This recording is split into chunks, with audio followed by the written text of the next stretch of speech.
or at Stitcher.com. Stitcher Smart Radio, the smarter way to listen to radio.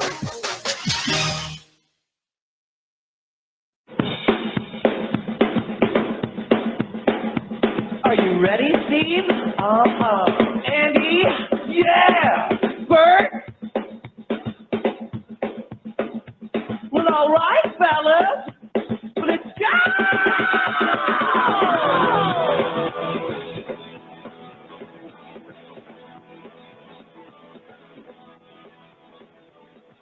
You're listening to CFRN, the Christian Financial Radio Network.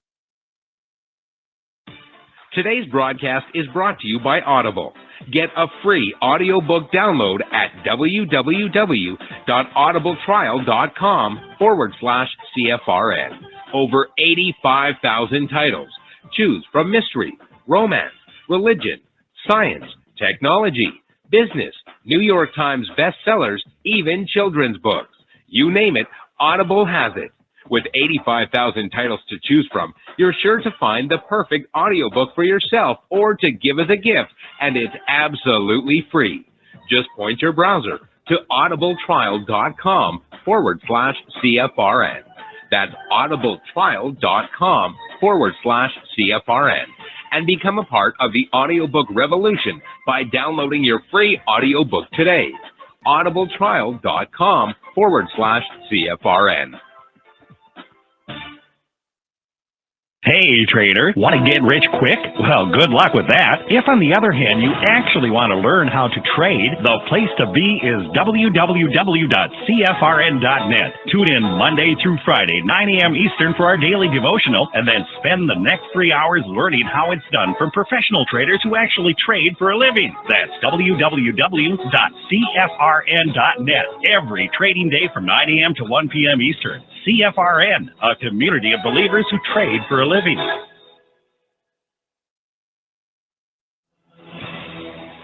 Good afternoon, traders, and welcome back to the CFRN Emini Futures Cast. This is the daily broadcast of Indeterminate Length, where we discuss all things Emini, along with some really big ideas on the finer points of trading gold, bonds, crude, sugar, the euro, and even T-bills. Joining us today from our studios in Boston, Mr. Michael Bork. From our trading desk in Chicago, Mr. Burton Schlichter. Now, to get things started, let's go to our host and founder in Studio A, overlooking South Mountain, America's largest city park. Here's Dwayne. Good afternoon. Welcome back. Today is Monday, 7th day of October, 2019. Thanks so much for joining us, whoever you are, wherever you are. Well, we're just glad to have you right here, right now. Let me put up a chart of the S&P 500 Emini Futures. Now, let me say this. Of course, all the zones you see on the charts during the show today are last week's zones. Partners, passport holders, well, they got their fresh zones this morning. 6:15 a.m. Eastern, as they do each Monday. Somehow, over the weekend, I managed to delete all of last week's weekly trading zones for crude. So, special treat, this week, you're going to see the current weekly zones on crude from day one, but on the rest, we'll still show last week's zones up until Thursday, and then we cut them loose for the entire CFRN community. Okay? Now, if you can't see this chart, go to our homepage at cfrn.net. On the right-hand side of the page, click the big microphone, follow the instructions. You'll be registered in about 30 seconds, and that will give you one-click access to the show each and every day. Of course, on the days you're out of the office, away from the desktop, not to worry. Just point any internet-connected browser to youtube.com/CFRN/live. There you'll find a live real-time simulcast of the show as it unfolds, brought to you by the good folks at YouTube. Thanks, YouTube. Okay, it's been a pretty quiet, sideways kind of session, and honestly, there were some news articles that came out yesterday prior to the Globex Open that said things like, watch for a big slide in future, our futures set to slide at the Open. And so, yeah, I'm naive. I was prepared. We did get a gap lower open, as you can see here on the S&P. Now, of course, you know about our gap fill trade, and as you can see, it took longer than normal for it to fill, but in fact it did fill. But after the gap lower open, I'm rubbing my hands. Woohoo! Here come the fireworks. This fire. You ever had one of those firecrackers that, you light it, you throw it, it just goes. This was a sideways, consolidating at last week's zone, 2942/43. Just some quiet consolidation, just right below it. Then we get above it, and then back below it, and back above it. Right here, what you're seeing since 10 o'clock this morning, where we had no news, and we have little news tomorrow. From what I looked up through Wednesday, it's a pretty light news week. We do have Fed minutes on Wednesday afternoon. That might throw some fuel on the fire. Of course, the president could send out a tweet at any time, or news could come out of the blue from somewhere. Not a scheduled economic report, but just actual news. And I believe that's what this market is waiting for. We're at a real critical spot. Let me show you on the daily. We've talked about this area on the daily S&P chart for a while. It was, in fact, resistance, resistance, resistance, resistance. And it was support for a couple trading sessions.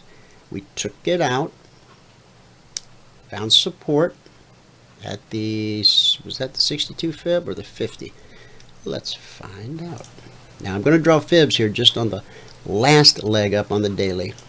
Not the entire move, just the last leg. So yes, drawing just the last leg from the low put in August 6th to the high put in on September 13th. We did come down.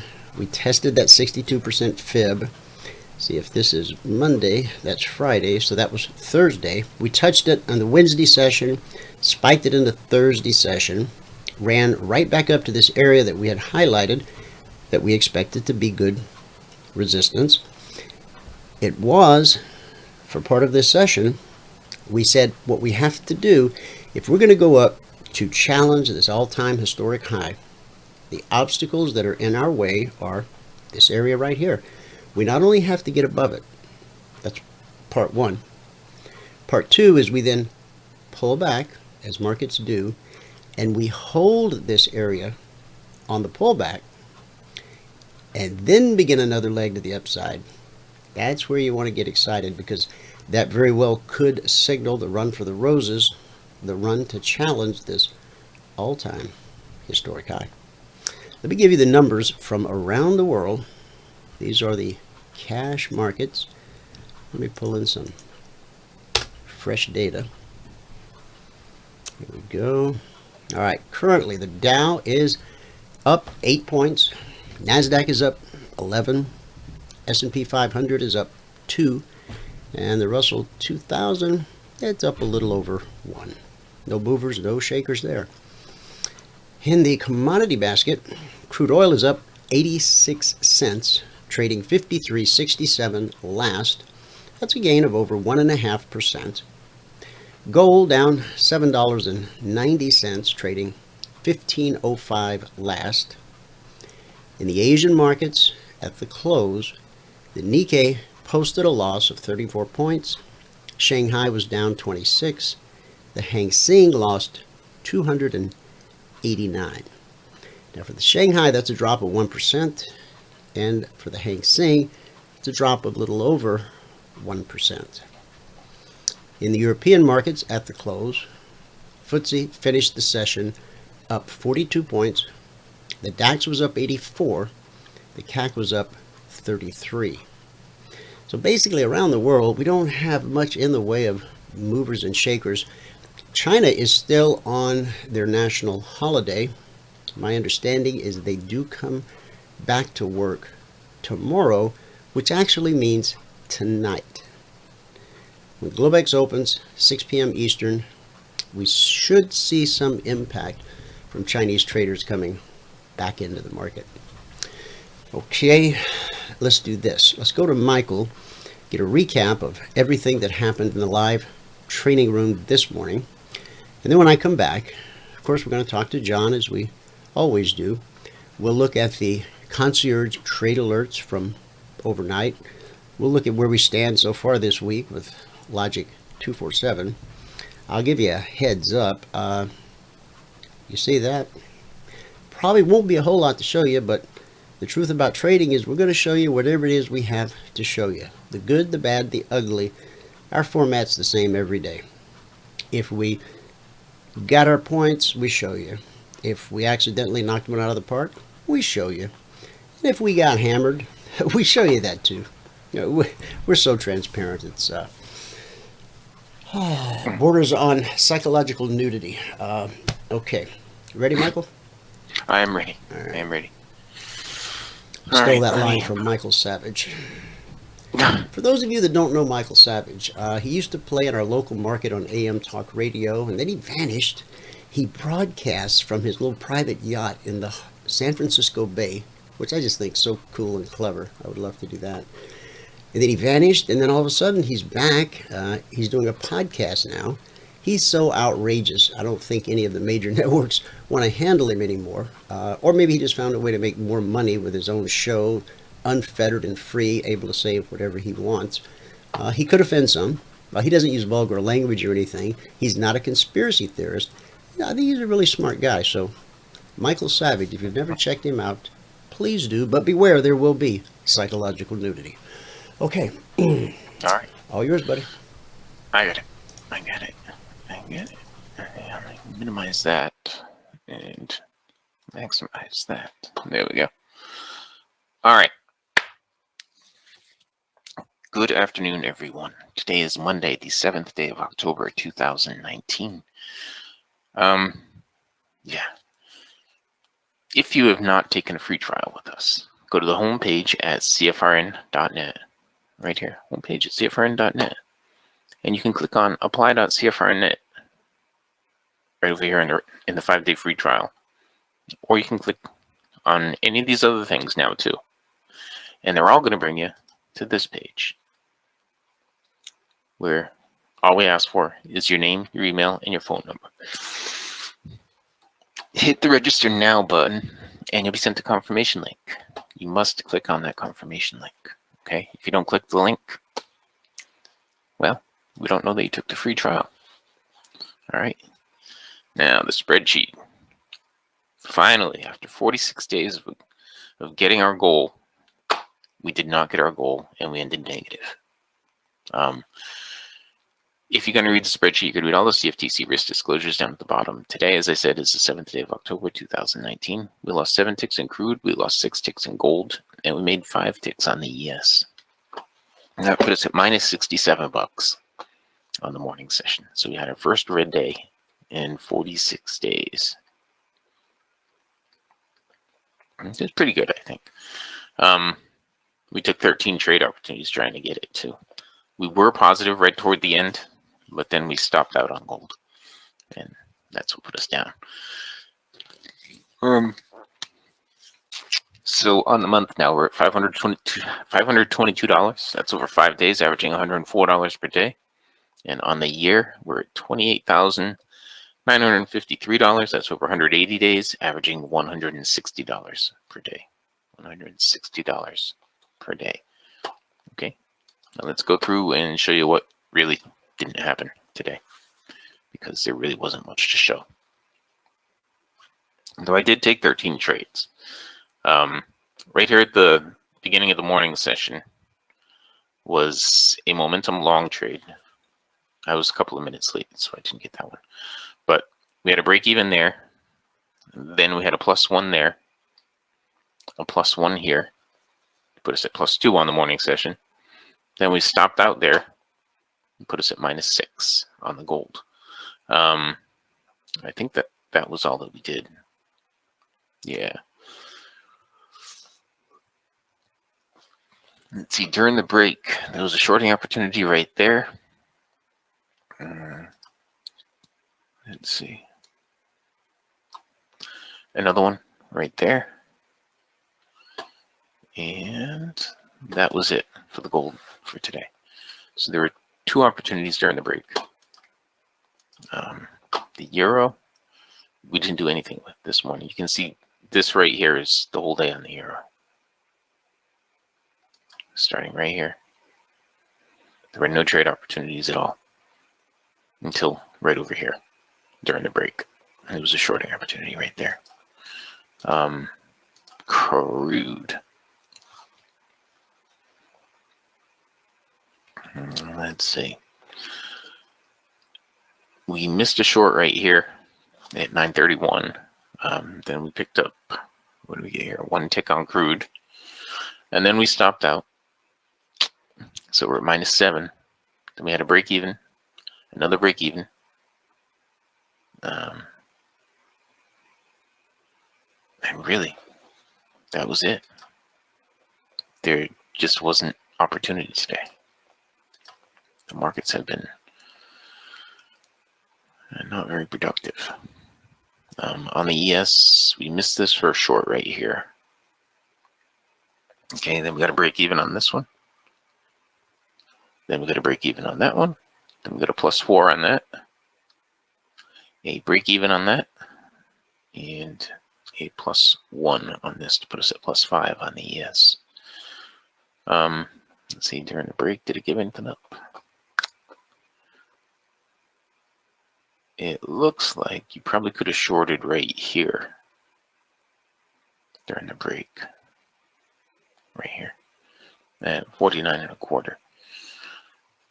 And then it just went sideways. Oops. Come on. There it goes. Cancel. And that was it. I know that was a really fast recap, but there really wasn't much to say about the markets today. So far. Okay, today, as I said, is the 7th day of October 2019.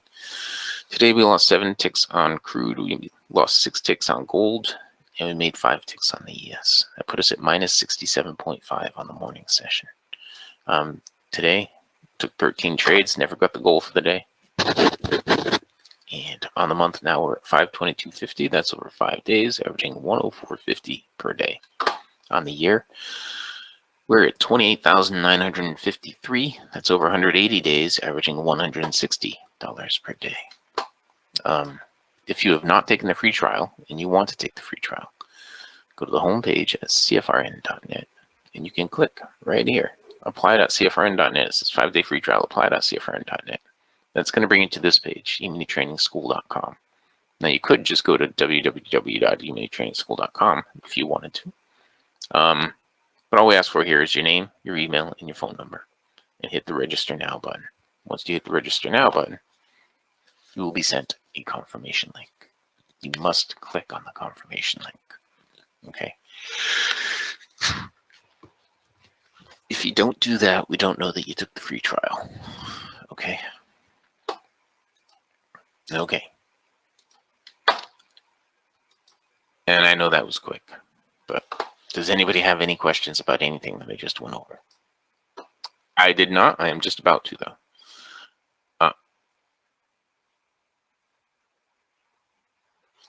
Yeah. Well, there aren't any yet, but I just wanted to throw it out there. Okay, and well, since nobody's asking any questions, I'll say with that, we can pass it back out to fabulous Phoenix, Arizona, Studio A overlooking South Mountain, America's largest city park. Dwayne, if you are ready.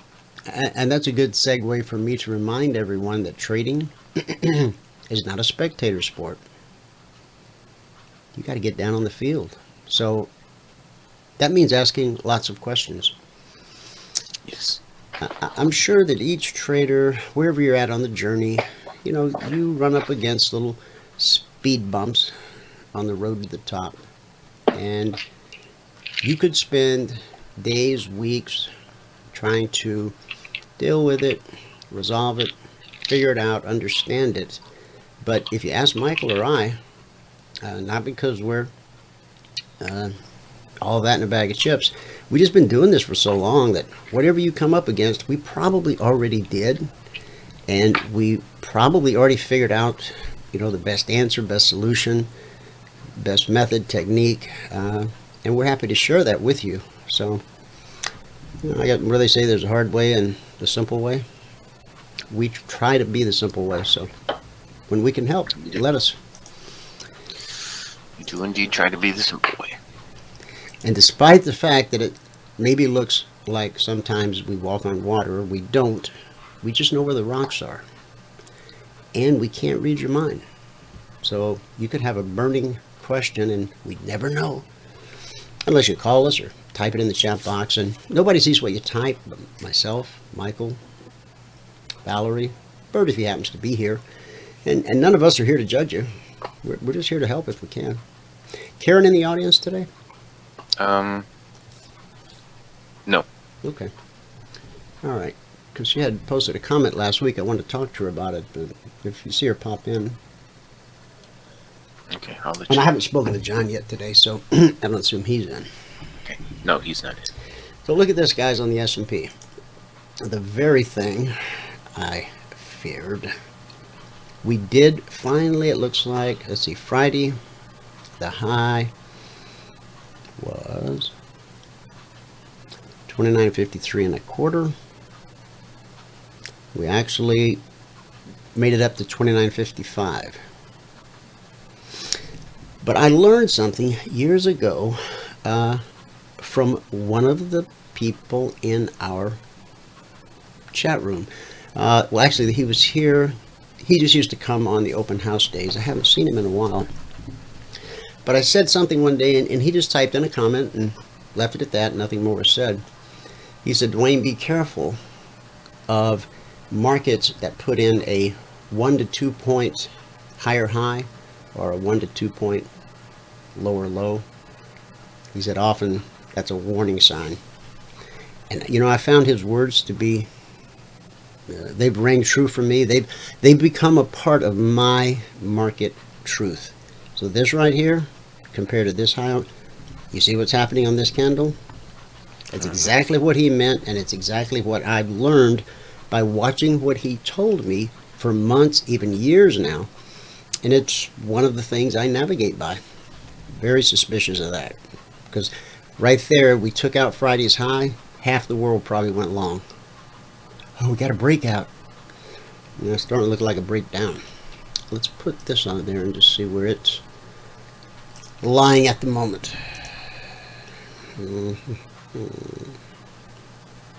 Yeah. Okay. If you know anything about our strategy, methodology, indicators, how they work, it appears that price, while it was in fact trying to get to the weekly zone overhead, it hit an obstacle, Friday's high. It now looks as though it wants to pull back, meet up with the BBC, and possibly this old zone below, make sure they're going to still serve as good support before it really puts in a wholehearted effort to get to the zone overhead. Now, it's sitting right on top of the blue and climbing CFMA1. This is kind of what Michael's talking about in the mornings in the room when he talks about a momentum trade. What's the actual definition of a momentum trade, Michael? It's where the entry is above the MA1. Okay. And the difference between a momentum trade and a trade where the entry is, I'm talking about a long trade here, but where the entry is below the MA1, is the risk management. Because if you enter above the MA1, you've already met the requirement for moving the stop to break even. Mm-hmm. Now that's in the 4-tick range bars. With the 30-minute chart, it's not necessarily the same. The risk management would be different, but you'd probably want your entry point wherever you entered. If you entered at the BBC, we'll say, mm-hmm. or at the MA1, mm-hmm. If you entered there, you'd probably want to trail your stop behind the MA1. Gotcha. That's what I would think. and I'm going to use an example or an analogy here, and I'm not going to use slingshot on purpose because somebody would, think I was talking about the indicator that we call the slingshot. Think bow and arrow, okay? The market just pulled the bow back to the blue CFMA1. Now, imagine if the market stretches that bow all the way back to the BBC before it lets go of the arrow. Which arrow do you think is going to fly farther?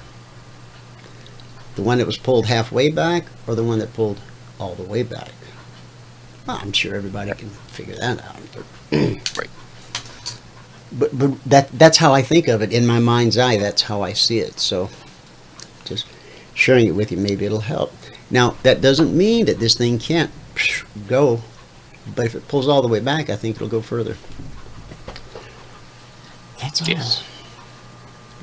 Because we have a situation now. Let's see. I saw something across my screen a few minutes ago about somebody subpoenaing some. Subpoenaing. Yeah. Subpoenaing. Yeah, funny word. Some documents from the Pentagon about this whole impeachment thing. The thing that's so frustrating about one of the many things frustrating is that even if they make a case, do everything, dot their I's, cross their T's, when it gets kicked over to the Senate, they're just going to say no. This is such a blatant waste of taxpayers of time, which is a non-renewable resource, and the nation's treasury, our treasure. They're wasting time and treasure trying to impeach a president that they can't impeach because we control the Senate. And they're never going to, with their flimsy little evidential things that they come up with, they're never going to convince the Senate otherwise. There's too many people that will vote the party line because that's just what they do. So millions of dollars going up in smoke while these people somehow, but you know what was, now I know that there's always been, two sides to the aisle, and for many years now, since the 24-hour news cycle came along, there have been differing opinions on, like a CNN, MSNBC, and a Fox.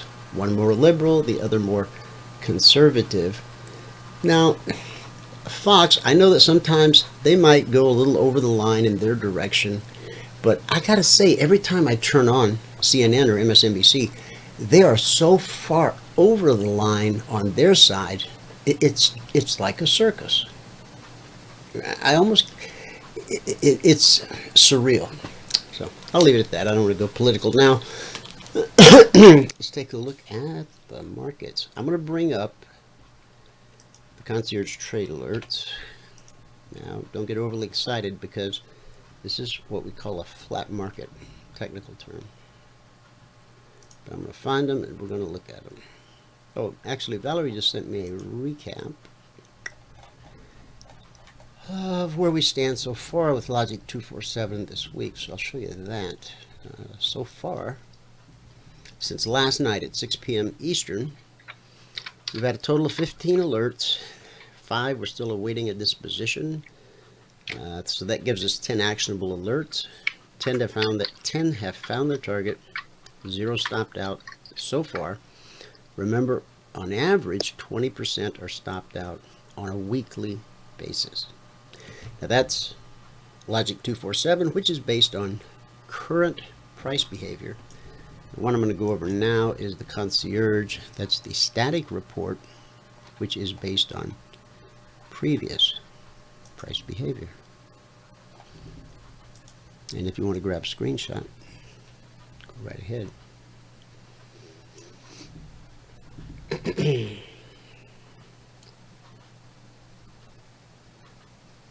All right. S&P, consider being long, 29.55. Did we kiss it? We kissed it. We kissed 29.55, turned right around. So just be cautious on the long side. We may have a long trade coming here, but for the moment, sit tight. On the short side, we were looking for 29.27. And did we get there? Nope, swing low was 29.28. So no trigger on the short side, and we've kissed the long side. On the Dow, and yes, these are last week's zones. There's the gap lower open, the sideways roll, the little bump we just had. Concierge said to consider being long 26,570. And the high so far is only 62. Short side was 26,325, and the low is 339.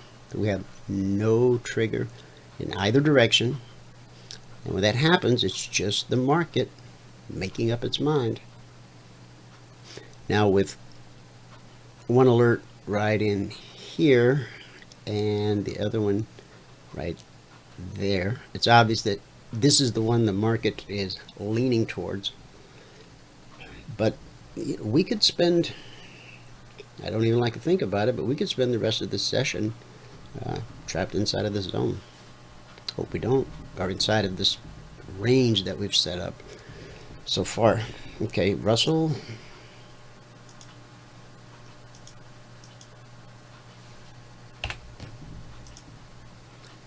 On the Russell, consider being long 1504.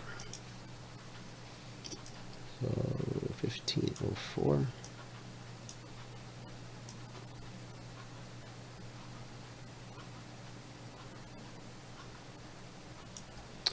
And we got a swing high up at 1507.90. So that's, if we had one more tick, that'd be 4 points. That'd be $200 per contract traded. Then important prices, important areas, almost always tested. So we get back below the trigger.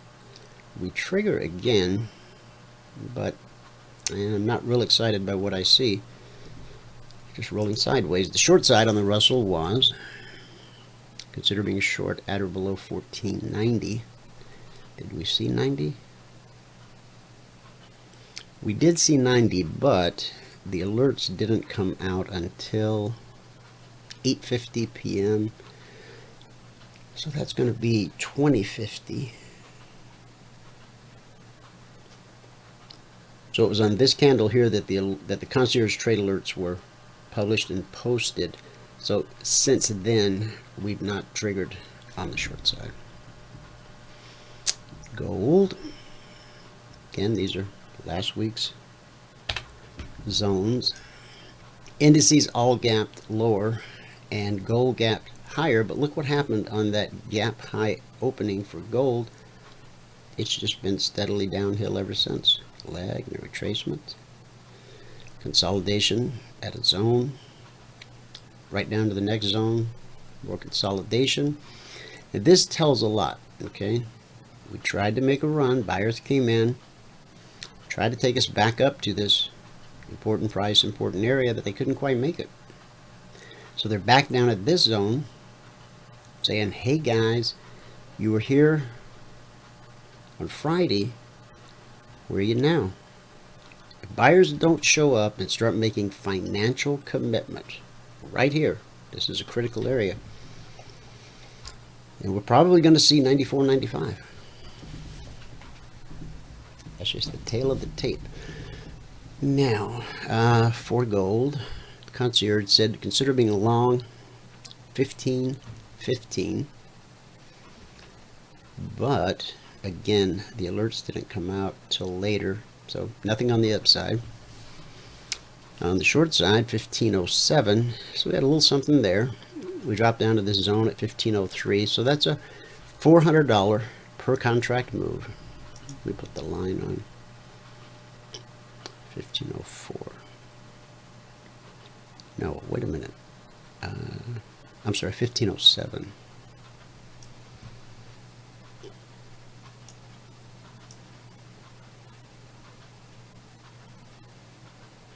All right, there's 1507. So So I made it down to the zone, 1503. So that's a $400 per contract move. Important prices, important areas, almost always tested. So we get back above the trigger. And then we come down and we do another $400 per contract traded. In Q, last week's zones. The NQ, consider being along 77.53. Well, there's a bone with some meat on it, a little bit.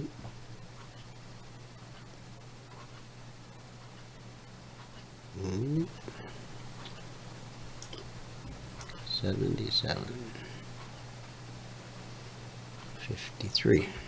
All right, from 77.53, we made it up to 87. So we'll call that 30 points plus. At $20 a point, that's $600 per contract traded. Question now becomes, well, is the NQ leading to the upside? I guess it could be. Crude oil. This is where, because I somehow deleted last week's zones, I didn't want to put those on again just to have to change them in a couple days, so I put this week's up. So these are the current weekly zones. We gapped lower on the open last night, both sideways, and we got a leg and a retracement. This is a this week zone, so we consolidated for 1, 2, 3 hours. These are 30-minute candles. Made a run at the zone overhead. Price is always trying to get to a weekly trading zone. From the moment the markets open Sunday night till they close Friday afternoon, price is always trying. And when you're able to discern which zone it's trying to get to, that's a huge piece of information. And it's currently trying to get to the one overhead, 5420/25. I would not be surprised, even in these quiet market conditions, to see us work our way on up there. Obstacles would be getting above the CFMA1, and of course getting above this swing high. And what happens once we hit the zone? Well, only 3 things happen at a weekly trading zone: consolidation, rejection, and the slice. So in a quiet market, I was able to cover the S&P, the Dow, Russell, gold, NQ, and crude in about 10 minutes. We don't talk just to tickle your ears. We want to bring you important information, but quiet market, sometimes there's not a lot of that going on. So, anything you want to talk about, Michael? Add? Anybody put any questions in the chat box? I did not see any questions in the box. Let me just look again. No questions in the box. No, what I recommended at the end of the session is, if you don't have to trade, today's not really a good trading day. Yep. John just popped in. Okay. But perfect timing on his part, because I was about to bail. Sometimes, guys, the best position's no position. No position at all. Just walk away. Just because the market's open, you don't have to put on a trade. Some days, if your eyes don't see that high probability trade setup, don't start imagining stuff. Just pick the dog on a very long walk or make a really big sandwich and come back when it's more active. Hey, John, welcome to the show. Hope you had a great weekend. Not too bad, thanks. Good to be here. I don't know where to start. What do you make of this? Of what? Well, the S&P. I mean, we gapped. Yeah, no. It's just kind of a nothing day, but a couple of things are going on today. The Nvidia, which we talked about last week, shot up last week, and it went higher this morning. Opened higher. That's kind of a positive for the semiconductors, and right now we're really kind of marking time. The market looks like it's going to go higher. The gold has pulled back a little bit, but the palladium, the platinum, and the and the copper in particular are looking very good today. I think the copper is telling us that the economy is going to get better. You know, there's a lot of gloom out there, and there's some fella talking about it. You know, the worst depression ever is around the corner. I'm not sure I'm going to buy that, but you know, as we said last week, we were looking for a bottom up on the 2nd or 3rd of October. It came in. We certainly have gone quite a bit higher since then, and I would say, you know, even if today is a nothing day, tomorrow being a Tuesday, we could resume the uptrend, or possibly even this afternoon. So what I would do, as far as the gold is concerned and the silver, I think I would be inclined to put a buy stop around about 1510, just above, you know, because you know, after that sort of rally last week, we got a little bit of a down day today, and Here's gold up on the daily chart, John. yeah. And in other words, that where you've got that, I wouldn't buy it now. But I'd want to buy it if it starts going higher. You know, and with all the stuff going on in the world,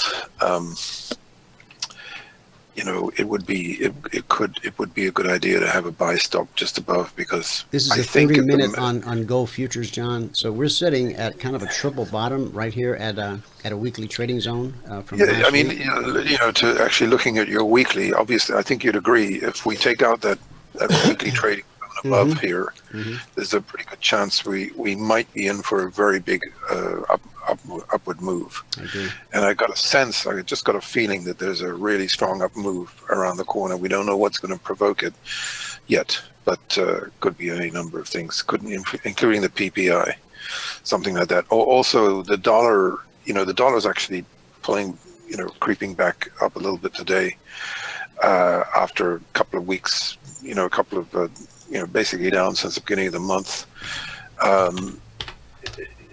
There's the dollar. You know, right. I mean, you know, it's the old story. Are we going to break to the upside again? It certainly looks like we could, given that doji and the way we're shaping up today. However, if there was a sudden down move for any reason, that would be that could change the whole picture. So, you know, I think it's opportunistic. You know, I think if we break to the upside, actually the move could be pretty dramatic. We could possibly go up and test 100, maybe even take it out. If we, on the other hand, if we break and start threatening that trend line. So if the dollar does move higher, as you first suggested, what does that do to the markets? You know, I think it's going to be all right with whether it might, you know, we've seen gold and the dollar going up together. So we could see actually firmer markets. And actually, as we speak, the VIX is under a bit of pressure here. That's usually a sign that the market's going to go higher. So it looks like we're going to kind of work our way higher. Remember, if you can go back to the S&P for a minute, you see that VIX does look kind of bearish, doesn't it? You know. Yeah, it does. Up to the big run. Back to the S&P. Here's the S&P. Okay. You see the way we gapped down last night. I guess it was last night, and then we are going back up. We've seen this before. What I would be very careful of, and this could be, you know, if we do get a break in the markets and a sudden lift off in gold. It could be related to this situation in Syria with the Turks going on. Do you think U.S. forces have been strategically moved out of there so that they're clear to make their own strike? Probably. Okay. Probably. Right. But as you can see, we saw this once before, and it actually started off a really big down move. If we gap down for any reason overnight, or break down from here and take out that weekly and start heading for the lower weekly, it actually could be the beginning of some trouble for this market. And you know, here's a daily on the S&P. Yeah. Now threatening. I mean, right now it looks great. Agreed. On the daily, especially having a lower open and then coming up. But that thing just spooked me a little bit, because we've seen this before, where there was some reason why that market went down this morning, sort of came back up. But if we were to start going red again, either today or tomorrow, that could be a problem. So, and it could lead to a lot of, because if we take out this last, rebound, I think the market might be in for a bit of a deeper correction in October, possibly down to the 2760 or 40 area. But as you know, I'm kind of, more. I'm kind of looking given the kind of bottom we put in that surprised everybody, and the fact that it came in October the 3rd rather, is a really that's a great call, by the way. Yeah, thanks. Well, I don't think anybody else in the world was really looking for that, so I'm pretty pleased with the way it worked out, and especially the power of the reversal. I mean, if we do get a big advance tomorrow, obviously getting back towards 3,000, I think the whole bullish picture is going to look more inviting. Clearing this area where it was resistance on the daily. We got to clear that, hold it on the pullback, and then I agree, we could go up to challenge the all-time historic high.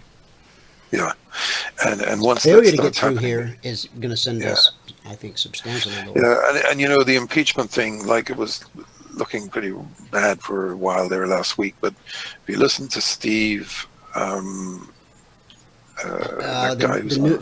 new revolution. My wife really likes that guy. Well, I mean, he's a little bit like Mark Burnett.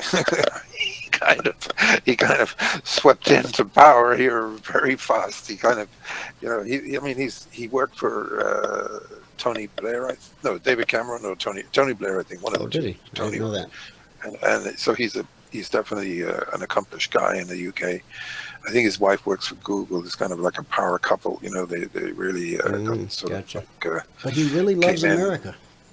Yeah, and I mean, he's really very, very clever at putting things together. And he did his intro last night. The first half an hour of his show last night is worth a listen, because he really, laid out. In fact, if you tried figuring out what was happening over the last week, he did it all in half an hour last night. And I'll check that out. We got it recorded. Made a very strong case for Trump. Absolutely, the whole deep state. I mean, look. It's after watching him and seeing the way that this whole rottenness is going on here today in this country, it's just terrible. It's really unsettling.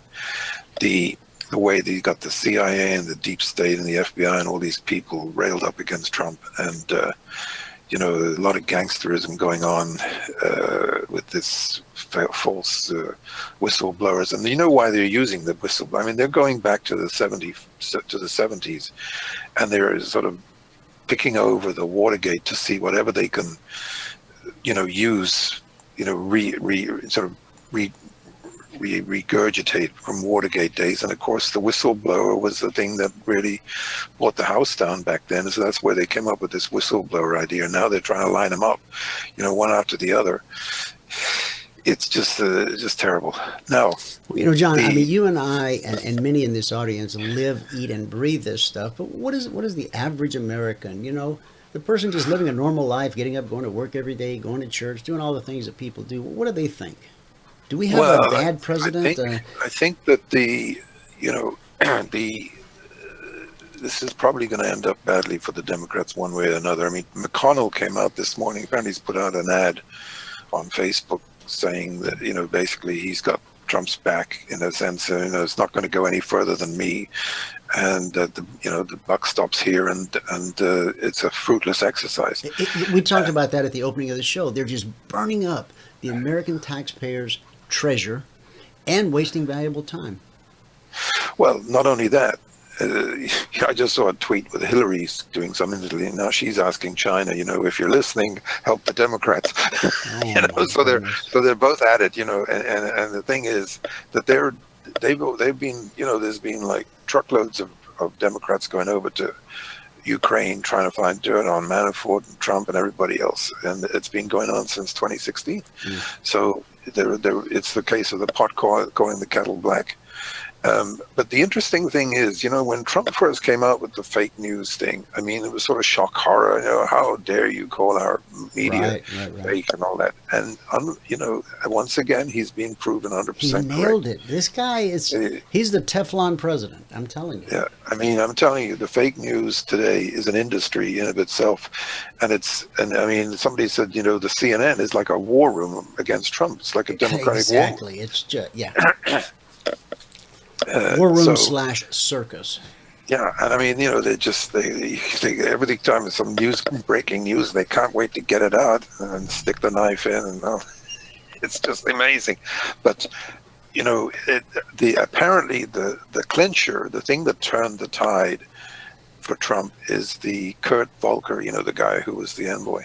He did an 11-page kind of a thing that just demolishes the Democrat argument. So I think it's virtually dead, and the market's kind of telling you that.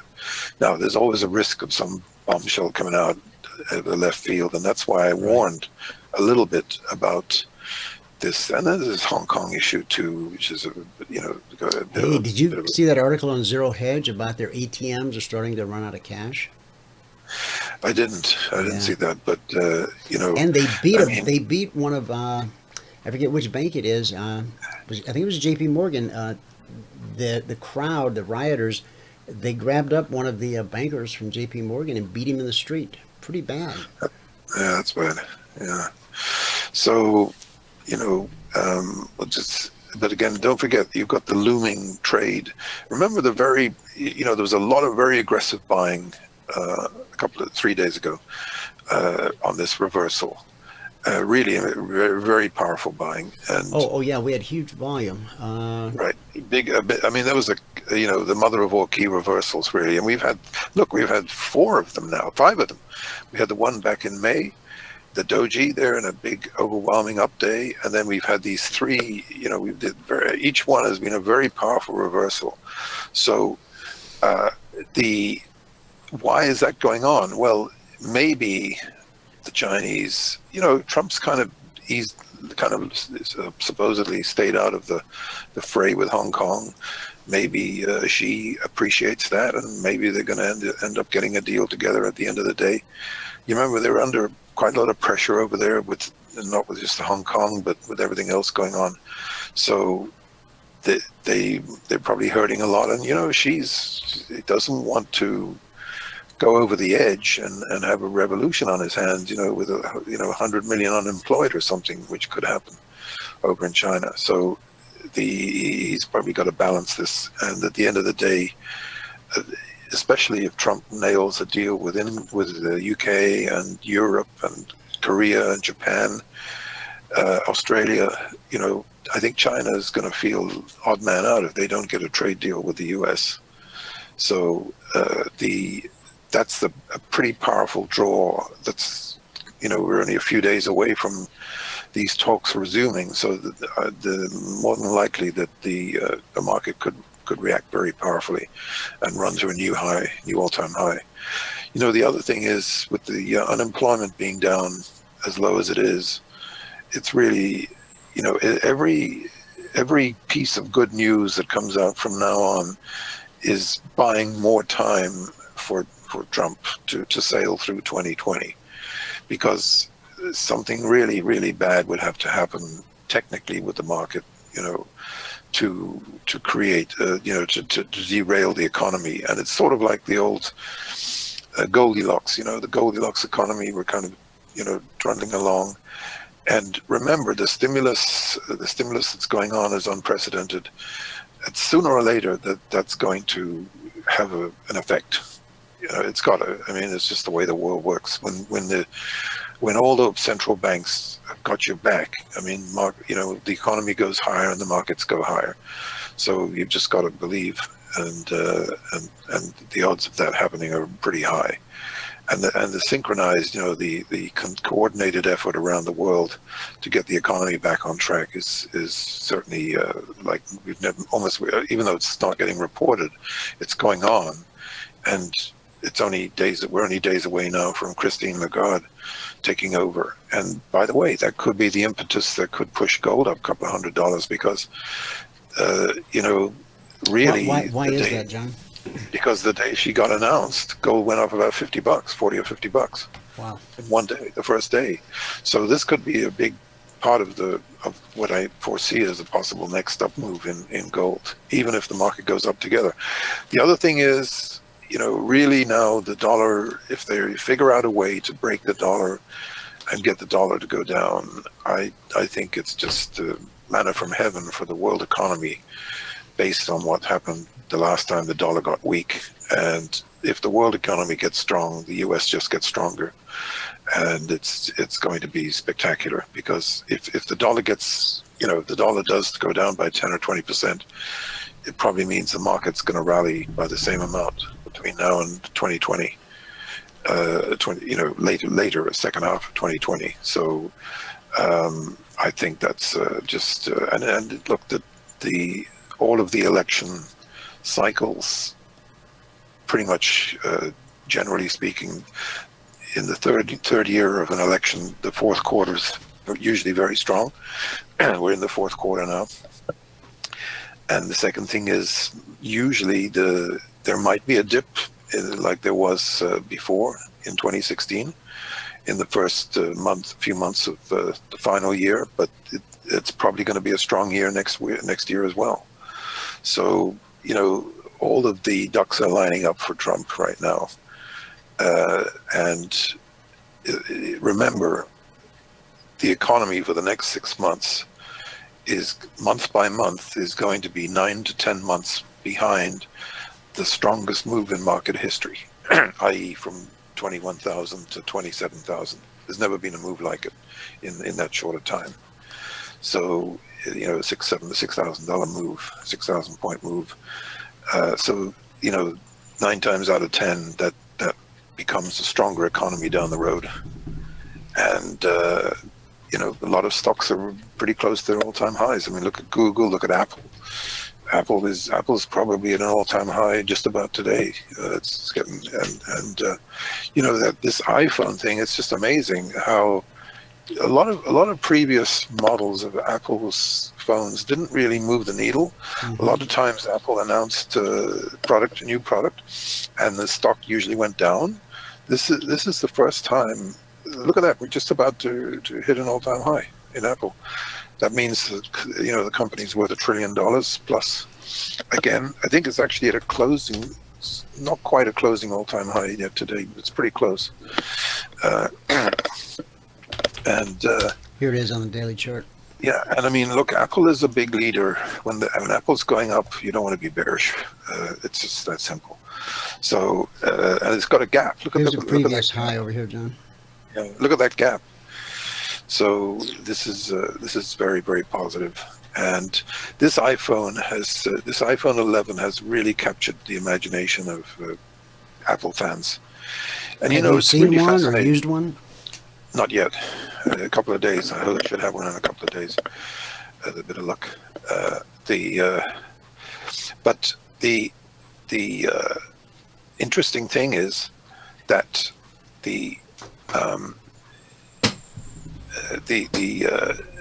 I was thinking about this. Remember we talked about this, back in the BlackBerry days, and back then, by the way, the first generation of BlackBerry, we were talking about 1 million smartphones, and that was when BlackBerry went to like $500 or $450, $450 a share. Mm-hmm. Today, I mean, there's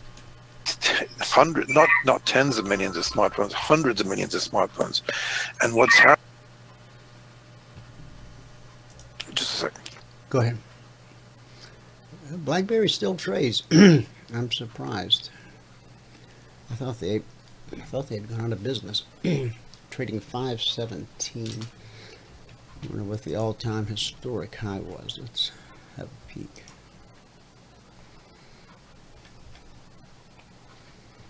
That was 140. I guess that was the all-time high. Yeah, sorry. What I was saying is... Yeah, John, I'm seeing 140-ish as the all-time historic high in BlackBerry. No, that was because they did a They did stock split. splits. Okay. Oh, Gotcha. no. BlackBerry. I thought they got bought or went out of business. I was surprised to see No, Emini it still was a trading. different stock symbol. Remember, it was something else. It was a Canadian. I can't remember the name now, but it was like BlackBerry, BBRIB. I don't know. that was when BlackBerry was reconstructed. But you know, to give you an idea, look, you see that lift off in 2006, I think it was. See Yeah. that there? Okay. Parabolic. The Yeah. stock went sideways for 2 years. This was at $80 a share. So that for 20, read 80. Okay. Mm-hmm. And then it went through 100 in one day, literally, or a few days. Mm-hmm. It gapped up, went through 100. And that's when all the smartasses on Fast Money said, short the stock, sell it. It's not going to go anywhere. And that was the day. It was a Friday afternoon. And because we'd never seen a $20 gap from 80 to 100 ever in our history, and a multi-billion-dollar valuation increase, I wrote on that Friday afternoon, I said, this thing's going to 120, 130, 150. I actually put a 400. I said it might go as high as 500. And I got to about 450. And I actually sold it right up there on this show. I think we sold it and got out of it on this show right before the crash in 2008. And I mean, that's a terrible story about how look at all that lost value. Yeah. But it shows the power of innovation and change, and how Apple came in just like Google came in and annihilated all the search engines in the early 2000s. Apple basically took the reins and is the king of the world today. And what's interesting is it's not just Apple anymore. You got Huawei. Huawei is like the Apple of the third world. So Huawei is bringing smart. In the old days it was like, people using just a regular phone that can maybe text or something. It might even have a few pictures on it or something. But those are almost obsolete right now. Just about everybody on the planet has a smartphone. Right. You know what I mean? Which is unbelievable when you think about it. Now, this Huawei phone, are these quality products like an Apple? They're identical, virtually identical. Actually, have one, but there's good. It just works fine. But anyway, so there's Apple, and then there's Samsung, and then there's Huawei. But Microsoft, Microsoft is a bit of a dark horse, having come up with these earpads that we were talking about last week. Right.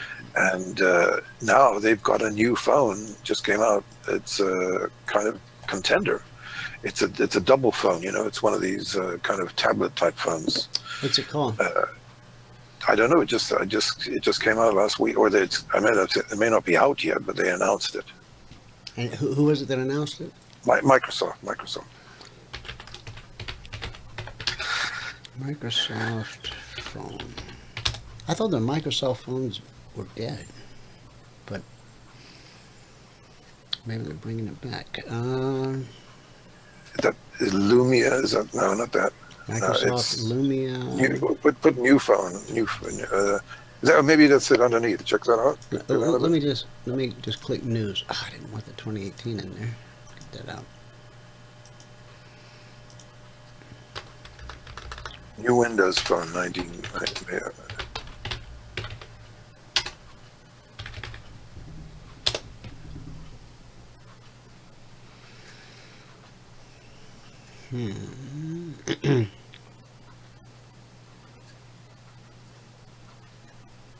Is there a new Windows Phone coming out?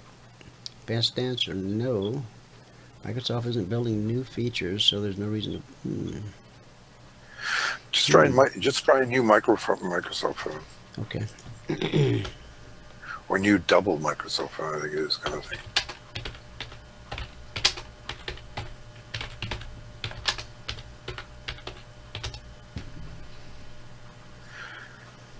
Could it have been someone else? No, it was definitely Microsoft.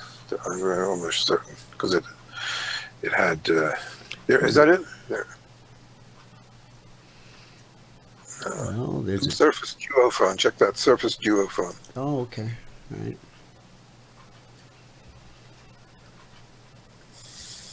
I've never used one of these Surface products. So let's go down to Surface Duo phone. Come on.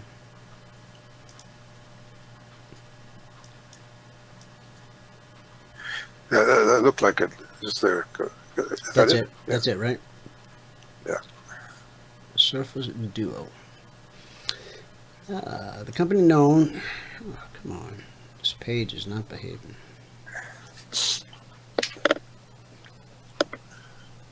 Company known for its Windows operating systems, getting back into smartphones by embracing Google's Android. The Surface. Oh, so they're abandoning the Windows operating system or their phone operating system. They're going to run Android. Surface Duo will have two 5.6-inch displays that expand to an 8.3-inch device. Microsoft said it'll be released in time for the holidays next year. That thing's a long ways out. So the purpose of the two screens, what you read, did it go into any detail? No, just I guess they're not going to the. It's a little bit different from the one that has the continuous screen that we've seen, the Samsung. Well, from what I gathered here, expands to an 8.3-inch device, so maybe you can drag whatever you're using across both screens. I don't know. This is the first I heard for of this. Try take a look at the Samsung Let me click this real dual quick screen. and see what this says.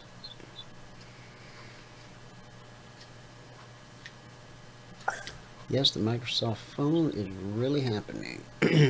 Microsoft making an Android phone has two screens. The two screens, a slightly different design than Samsung's foldable Galaxy. Click on that foldable Galaxy, Dwayne, and see what it looks like. All right. Comparably. Here we go. Galaxy Fold's shaky track record. Because there was a guy on the talking about it the other day. He was raving about it. So it was great. Okay, Samsung Galaxy Fold.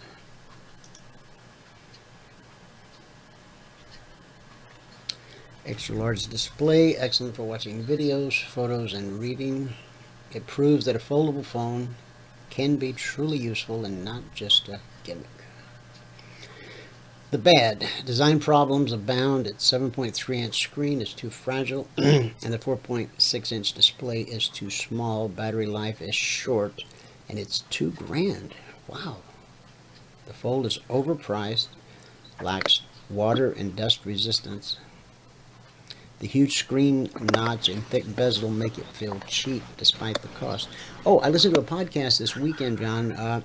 Some guys took a phone like the president has. President Trump has a couple-year-old, I think it's a Samsung Galaxy, and they showed how easy it was to hack that thing. That's a little unnerving, considering that's the phone the president's using. Yeah, I mean, look, the Israelis got all kinds of gadgetry. They got some kind of a thing that can absolutely open up any phone ever, anywhere in the world. Well, the guys who hacked this Samsung, I mean, they were taking pictures. They could listen in anytime they wanted to, snap a picture anytime they wanted to, and the person using the phone never knew they were there. That's crazy, and it's probably what the NSA are doing all the time right now anyway. So, well, in their case, what they needed was they needed about 2 minutes alone with the phone, hook it up to a computer real quick, jailbreak it, install this invisible software, and at 2 minutes they're done and out. And now they can track every move, record every phone call, every conversation that you have just in a room with people, take pictures of the people you're talking to, and you never know it. It's scary. You just have to, it's good. I mean, it's a good lesson these days. I mean, it's like all this stuff going on with Ukraine. You just can't text anything to anybody anymore, or you have to be very careful what you say to people. Well, you used to have to be really careful what you said on the phone, and I suppose you still do, but when you text something, that's a permanent record that's going to live forever. Yeah, exactly. Yeah. while we've been talking the market, in just after my warning about be careful, possible downward move here, this is a bad development.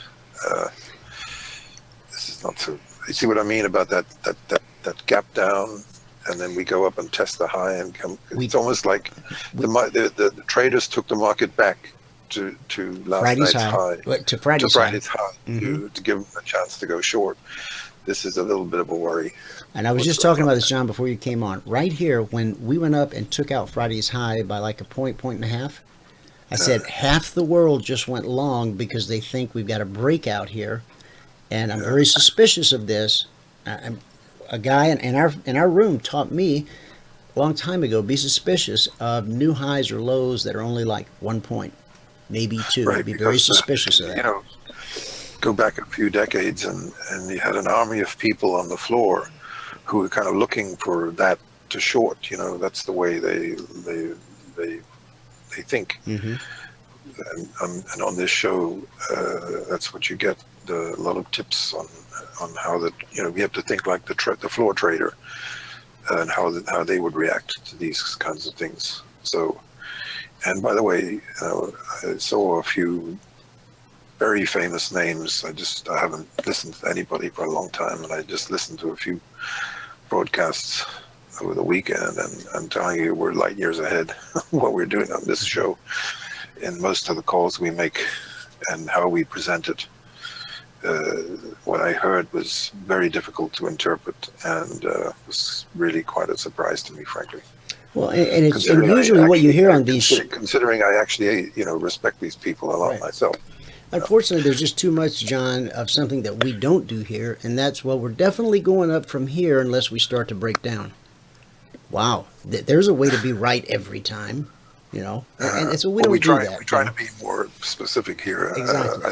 Look, the most important thing I think that we do here, I hope, is because remember, we're talking to a lot of people who are just learning or just becoming aware of this whole thing, and it was just keeping it simple.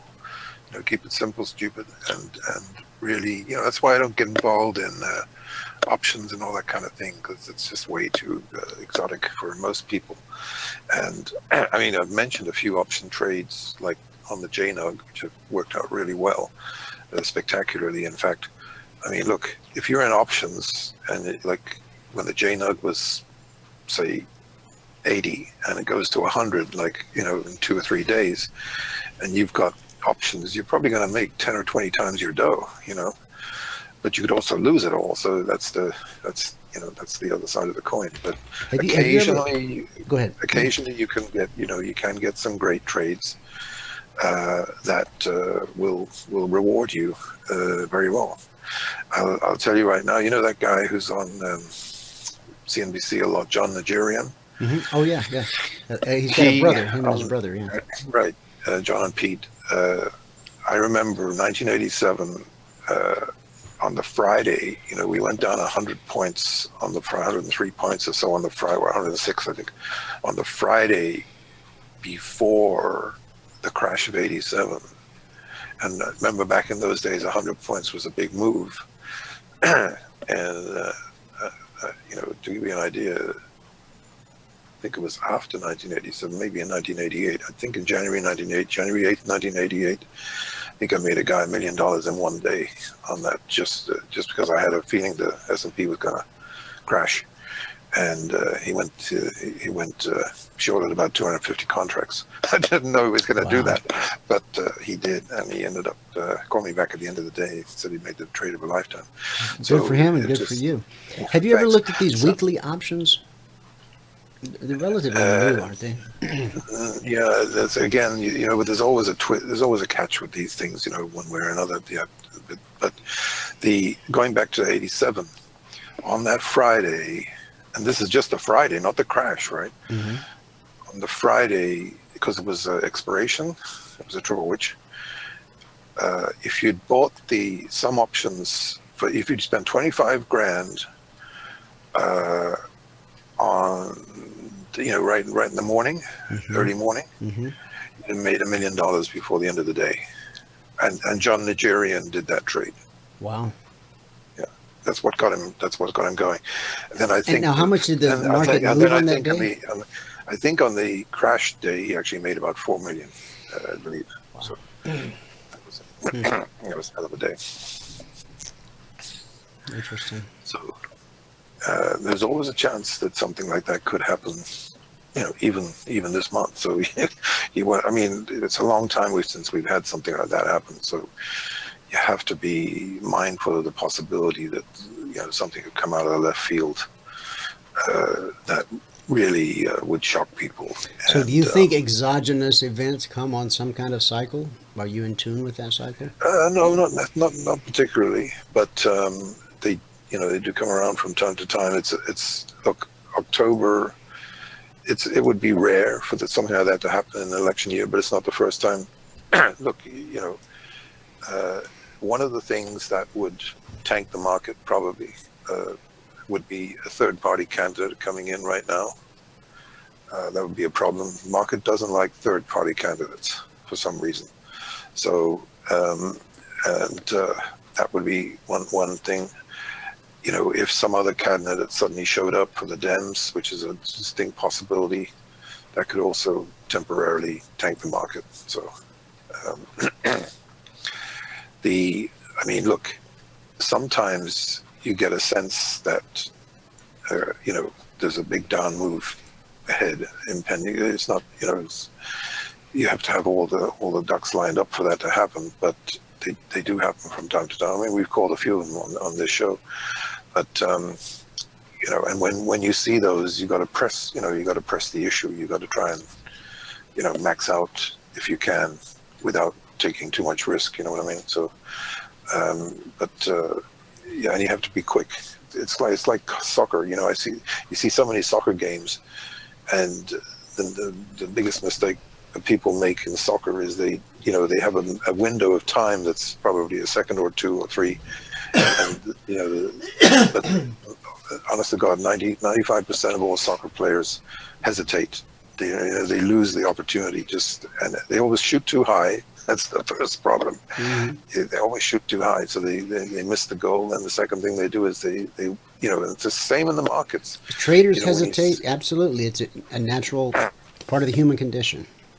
Yeah. You have to really you have to, as soon as you see something, you got to it's like the train's pulling out of the station, you got to hop on and give it a chance. And the courage of your convictions. I learned that from you. Yeah. Thanks. So, well, it's probably going to be a kind of a. We got CPI this week, I think on Wednesday, and then Wednesday afternoon we have the Fed minutes. But yeah, I think we got the PPI tomorrow. Is it? I've got it right here. And then we've got the jolts on Wednesday. Right, so right. I think the jolts could be really interesting with the. By the way, this border wall and everything.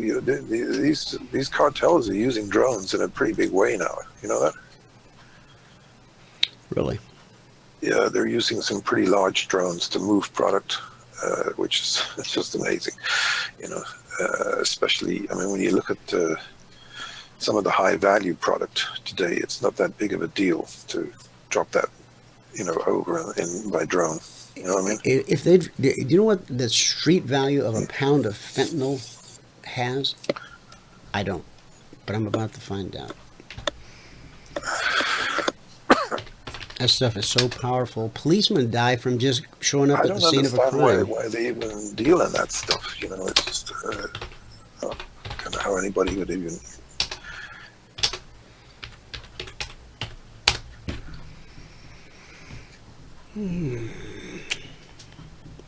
Fentanyl is remaking the Mexican drug trade. Okay, here we go. This has got some numbers. Stuff is deadly, folks. If you know anybody that's messing with it, please get them away from it. Come on. Families just being ripped to shreds. I know I saw some prices somewhere. Largest ever seizure, 254 pounds of powder and pills hidden in a truck right down here in Nogales. Fentanyl also has a profound effect in Mexico, where it has upended the drug economy, creating new opportunities for some traffickers and producers while putting others out of business. Well, it's being made in China, and it's coming into the U.S. through Mexico. And it's a heck of a lot quicker than growing an opium poppy and going through all that long, drawn-out process. Yeah. I know I saw. Okay, here we go. In Guerrero, the going price for opium reached a peak of $600 a pound. Opium production in 2017 outstripped legal agricultural output in the state by 132 million. By that year, poppy fields in Mexico covered 109,000 acres. 2 years ago, prices plummeted. Today, a pound of opium goes for less than $100. That's crazy. Let's go back and have a look at the price. Just 1 pound of fentanyl. See what it says. Probably a lot. Probably a lot. I don't think it ever gave us that figure, did it? No. That's opium. I'm still trying to get to the fentanyl price. I think you probably have to go to another search. I think you're right.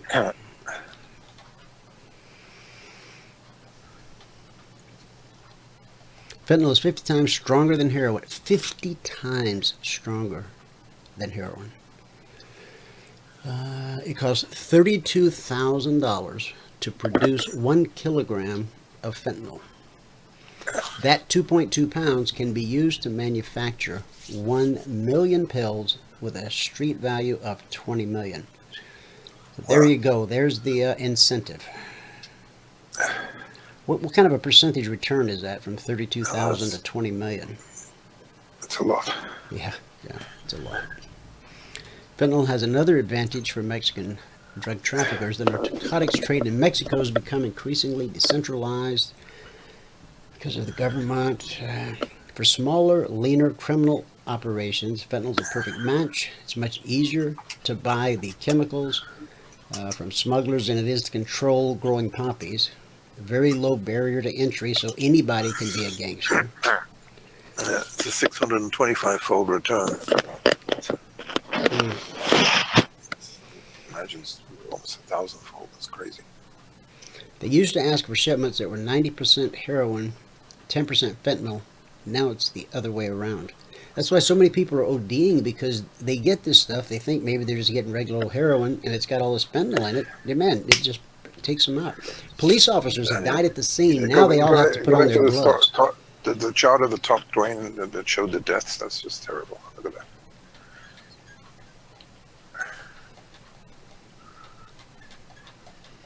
Am I going the right way? Yeah, just a bit more. There you go. Look at that.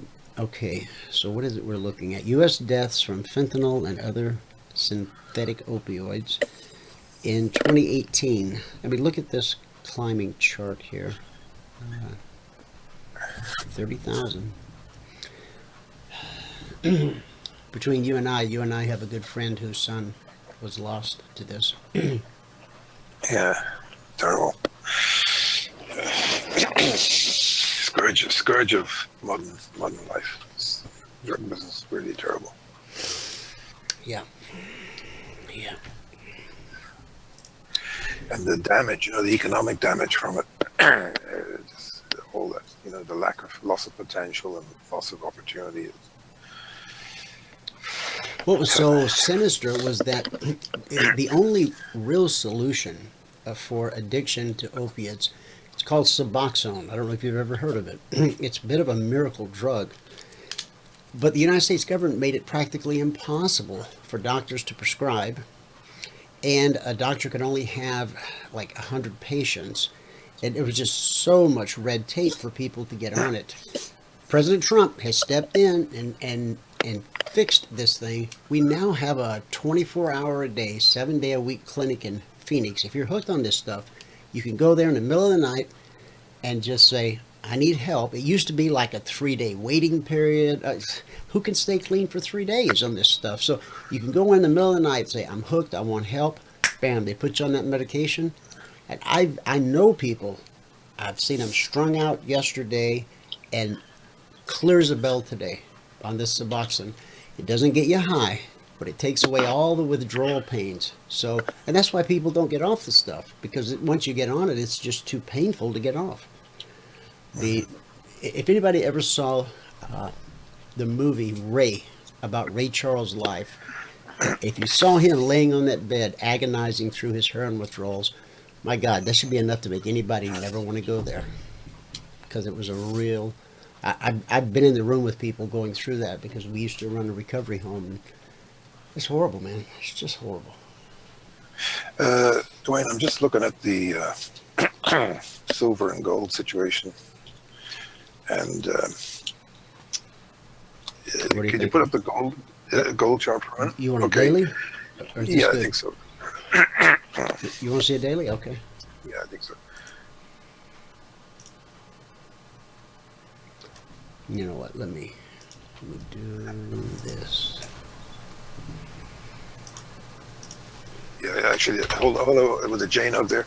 Why don't you just put in Newmont Mining? Newmont seems to be particularly strong today. There's Newmont. What I'm thinking here is, you've seen this incredible liftoff from the May June bottom, and look at the way the gold, all the gold stocks are kind of marking time. Mm-hmm.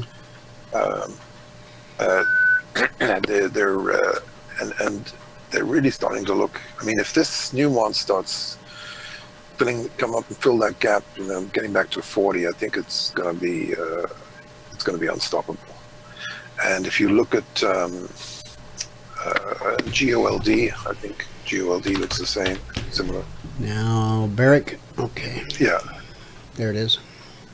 I mean, look at that. That's kind of a classic,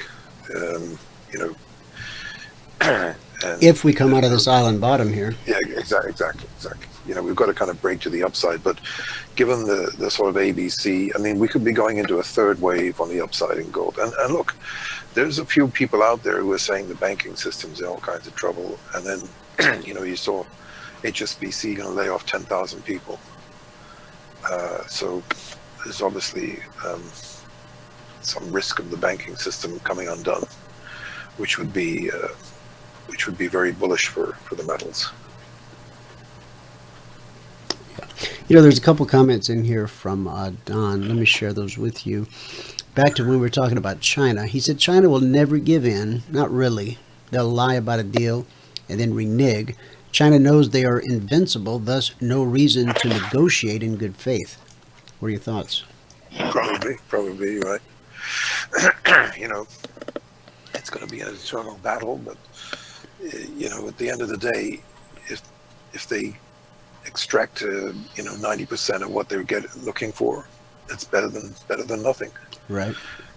And how about this comment? Crash can't happen anymore. People are conditioned not to sell and to buy dips, knowing the Fed guarantees the market.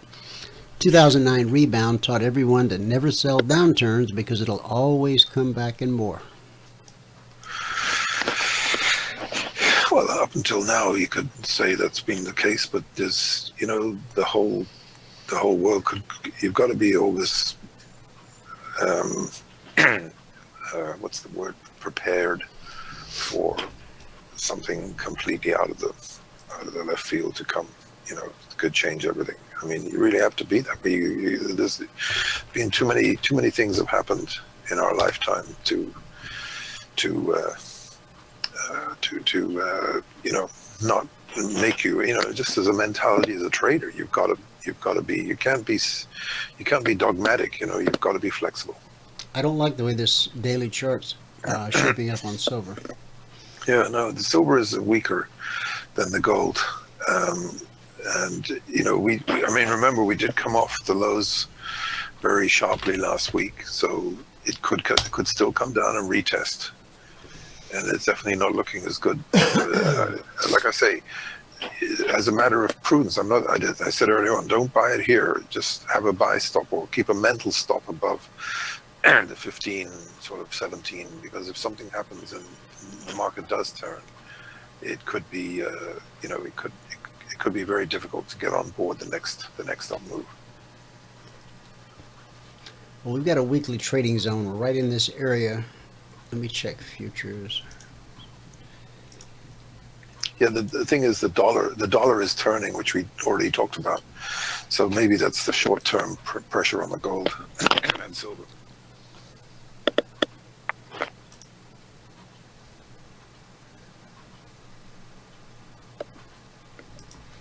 All right, my chart's hanging up. Oh, yeah. Oh, look at gold. Yep. What we were just talking about, John. It finally gave way. Yeah. Quick. Yeah, that's the key right there. Quick. Yeah. Now, yeah. we've actually spiked that weekly zone. From here down, I'll just go ahead and throw it out there. 1493. This is an old weekly zone. This move could take us down to 93. I think that should hold, but we'll see. Yeah. Okie doke. Well, listen, thanks Thank very much. John. Now the market's pulling ahead. Look at that. Now the market's suddenly turned higher sharply. Here we go. Something happened. Okie doke. Thanks. Thank you, John. Talk to you tomorrow. Bye. Bye-bye. Okay, guys, we already covered all the Concierge Trade Alerts. We had a peek at Logic 247. I didn't scroll you through it. I could do that. Then we go to our good word for the day. And then back to the grindstone. Here's what happened last week in Logic 247. Week 61, 54 total alerts, 1 never triggered, 53 actionable alerts, 3 got stopped out. So for the week, 6% were stopped out. That's not the norm. The average over the past year, 20%. Last night began week 62. We led off with a gap fill on the S&P and the Dow and the Russell and the NQ. And there's crude, and there's gold. There's a crude, and then there's fresh stuff from today, and then we got short on gold, along on the S&P, along on the NQ, along on crude. Been a great week so far. If you're not participating, if you've never taken the trial, goodness gracious, man, what are you waiting for? Go to eminitrainingschool.com, put in your name, put in your email address, hit send, and tonight you'll have Concierge Trade Alerts and Logic 247 alerts just whizzing across your desktop. You can watch, you can trade along in Sim, you can use our indicators. You can spend the next week actually learning how we do what we do using our tools. Who does that? I don't know, but we do. So there's your invitation. Come on down. We're going to talk about worship today. Some people, when you talk about worshiping God, they feel kind of weird about that. Well, I don't bowing down to some deity, I don't know. Well, how about that big screen TV you bow down to every Sunday when the Cowboys or the Packers play? It's an idolatry problem. Man is wired to worship. If you don't worship God, you're going to worship your car or your team or that girl you're chasing, something, your Rolex. You're going to worship something. It's part of the human condition. Psalm 134:1. My point being, I think I would rather worship the creator of the universe than some inanimate object or some highly overpaid young men who are frolicking about on the field, slapping each other on the buttocks. I don't know. I don't get it. Hate me if you will. That's okay. It's America. I'm not a hater on sports. I'm just not interested. So, there. Psalm 134:1. Bless the Lord, all you servants of the Lord. The last verse of the last psalm in the Bible says, this is Psalm 150, verse 6, let everything that has breath praise the Lord. Praise the Lord. That means as long as you are alive, you are called to worship. But some of us are more wired to being worshipers in a church setting. We don't realize that we can have that same connection no matter where we are, no matter what we're doing. Some are more wired to be workers. While all of us are called to glorify God, some of us are more inclined to do it through works of devotion, while others are more inclined to do it through lifting our voices in praise. Others do it simply by studying the Word, not just reading it, but studying it. And with God, all of them count as acts of service. When you worship, you are serving God, unless you're worshiping the big screen. The psalmist said, "Bless the Lord, all you servants of the Lord, who by night stand in the house of the Lord. Lift up your hands in the sanctuary and bless the Lord." Psalm 134, 1 and 2. Now, note the words, servants of the Lord. How are we serving Him? Through worship. The Westminster Confession of Faith says the chief end of man is that he might glorify God, which is a take on something I've always said, is that when a man is at the end of himself, that's where he finds the beginning of God. There's many ways to do it. Psalm 50:23. Whoever offers praise glorifies me. Worship acts like a thermostat. It creates a climate in which God's presence can be experienced and enjoyed. In Psalm 103, 1 and 2, David said, "Bless the Lord, O my soul, and all that is within me. Bless His holy name. Bless the Lord, O my soul, and forget not the benefits." There's a great benefit package that comes along with worshiping God. We're not talking just the eternal retirement plan God has going on. I'm talking about the bennies you get right here, right now, in this life. Now, you don't worship to get, right? We want to worship God for who He is, not what He can do for us.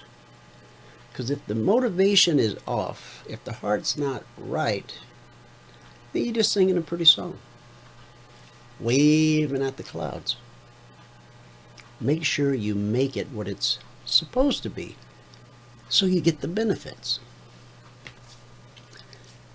And what a benefit package it is. Forgiveness, healing, deliverance, and protection. How do we receive these benefits? Through worship. When we bless the Lord, He blesses us. And don't forget, He blesses us so that we can be a blessing to others. So when you worship, just know you're serving God. And that's our good word for the day. I'll leave you with a couple of tidbits. Those of you iPhone folk out there, if you go to iTunes and search Futures, or I guess you can just go to iTunes and search CFRN. Here we go.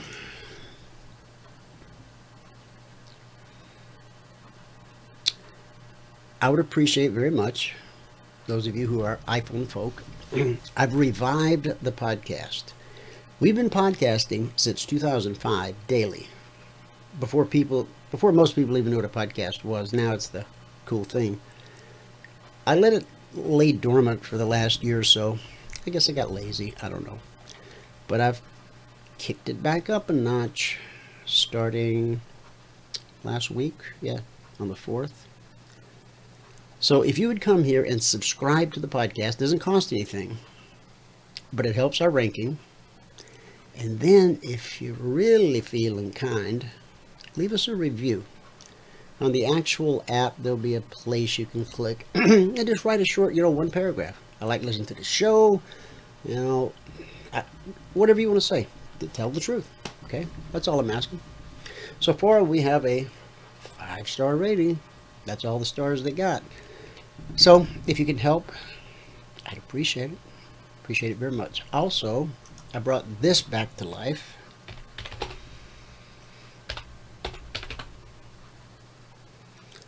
Now, let me take you there via a different avenue. Emini Psychology. Dun-dun. Page 1 of Google. Always a great place to be.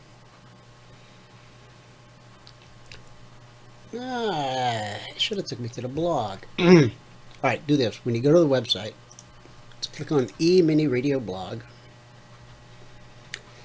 Drop down to View Recent Posts. And you can read what I wrote last night about this. Let me just share it with you a little bit. Get you interested. Motivational speaker Jim Rohn has a big idea. He says that you are the average of the 5 people you spend the most time with. Now, unless you're a really heavy-duty alpha type, you know that when you hang around certain people, you kind of start to sound like them. You use some of the same terms. Maybe you even affect some of their mannerisms. Not that you're doing it on purpose and trying to mock them. They just have that kind of an influence on you. You probably got that one buddy who's got a little bit of a potty mouth, and if you spend the day with him fishing, by the time you come home at night, you've probably said a few things you probably wish you hadn't, but that's the effect people have on us. The people you spend the most time with shape who you are. They determine what conversations dominate your attention. They are the attitudes and behaviors you are regularly exposed to. Eventually, you start to think like they think, behave like they behave, and ultimately do what they do. I really got to thinking about this. If this is true, and I'm leaning really towards it being fine, I think it's true. So, life throws people at us, just by happenstance. You don't pick your family. You do get to pick your friends to a degree. You really don't get to pick your co-workers. And you probably don't get to pick who you serve with at church. So life throws people at you. But we're talking about the 5 you spend the most time around. So if it's true that those 5 are going to have this powerful impact on your life, what if we set out to consciously choose the 5 that we're going to spend the most time around? Read this next bit with me. According to research by social psychologist David McClelland of Harvard, the people you habitually associate with determine as much as 95% of your success or failure in life. How many times did your mother tell you not to run with the wrong crowd? Because if you did, you probably started smoking, maybe drinking, you maybe got suspended from school. Yeah, we know the story. Most of you probably already warned your kids, maybe even your grandkids about this. So what does this have to do with Emini trading? A lot. Aspiring new traders quickly find out that trading Emini Futures can be a lonely business. Hunger for human contact and, more importantly, the desire to become a consistently profitable Emini trader leads most traders at some point to the message boards, the chat rooms. However, instead of what they expect to find, successful Emini traders they can learn from, they find the polar opposite. You see, consistently profitable traders have very little time for message boards and chat rooms. They're either busy trading or enjoying life. The successful trader quickly learns time is a non-renewable resource. As long as you have your health, you can always go make some more money. But time, on the other hand, is a much different issue. Profitable traders are known for being extremely generous with their profits, but Scrooge-like stingy with their time. That explains part of why there are so few qualified teachers available. It's also why 9 out of 10 new traders wash out in the first year, which brings us back to the boards and rooms. If successful traders really are scarce, guess who you're going to find on these boards, in these rooms? Meet the angry trader. Why so angry? Most are desperately trying to find a way to trade E-mini futures for a living, and they realize that they're rapidly running out of both time and treasure. They are quick to share their anger and frustration with any willing ear. Because they've been around a while, they know the lingo and the buzzwords which to an unsophisticated, untrained new trader sounds like just what they were looking for.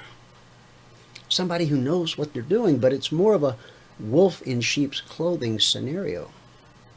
Knowing how to talk the talk does not mean they've ever walked the walk.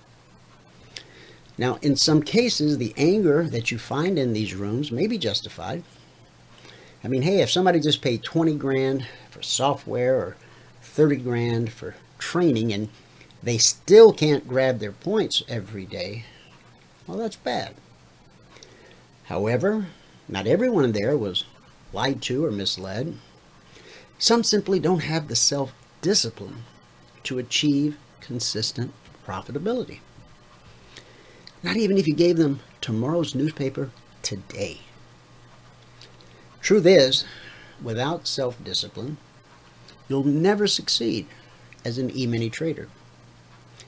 Even if you do possess a will of iron, unless you've been taught how markets really work, your shot at consistency is still slim. Remember, it's a documented fact, 9 out of 10 new traders do fail because they have no teacher. Even though each person in that room, moaning and groaning, has their own tale of woe, even when it's justifiable, is that really where you want to spend your time? If the 5 people you spend the most time around are going to have that kind of an impact on your life, even if you pick up a valid tidbit here and there, is it worth the moaning and groaning, the vitriol and hatred that you're going to have to suffer through to get it? No. Misery loves company, and failure begets more failure. If Jim Rohn and our Harvard psychologist are correct, by surrounding yourself with failed traders, you're charting your own course for disaster. You need to find a way to surround yourself with successful traders, the ones who actually had a teacher. You need to be around E-mini traders who will encourage you and lift you up, not rip your dream to shreds. CFRN offers the aspiring E-mini trader just that, a positive environment, a place where you can connect with like-minded traders who have not only tasted success but dine on it daily. You won't find doom and gloom. You'll find a place where everyone is treated with dignity and respect, a place you can learn what works instead of what doesn't. If you're serious about building an E-mini trading business, you need to be very careful who you surround yourself with. There is such a place you can call home, and you're invited. Watch the video, then head on over to Telegram. You'll find us here, CFRN Breeze. Just search that term, you'll find us. Or click this link. Make the switch. before they take you down along with them. It's like the guy that's drowning. The lifeguard swims out, and instead of the guy letting the lifeguard save him, the guy decides to drown them both. So how do you get here? Go to CFRN.net, click on Emini Radio Blog at the top, view recent posts, and there you'll find what I did all weekend. Of course, besides thinking about you. All right. Okay, my friends, here we go. Off and running to the weekly trading zone overhead. Thanks so much for tuning in today. Whoever you are, wherever you are, may God continue to richly bless you with His mercy and with His grace. And I'll see you at the bell.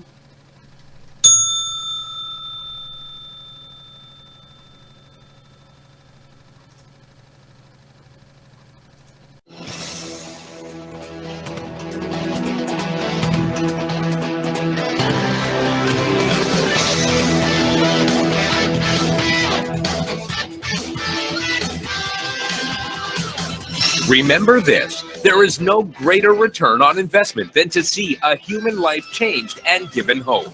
As always, pray hard and trade safe.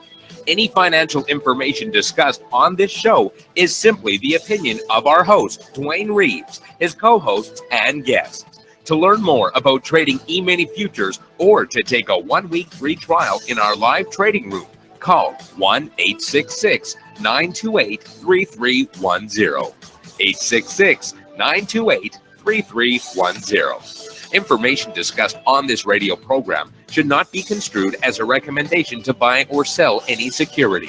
Always do your own due diligence and consult with a licensed securities broker or financial planner before making any investment decision.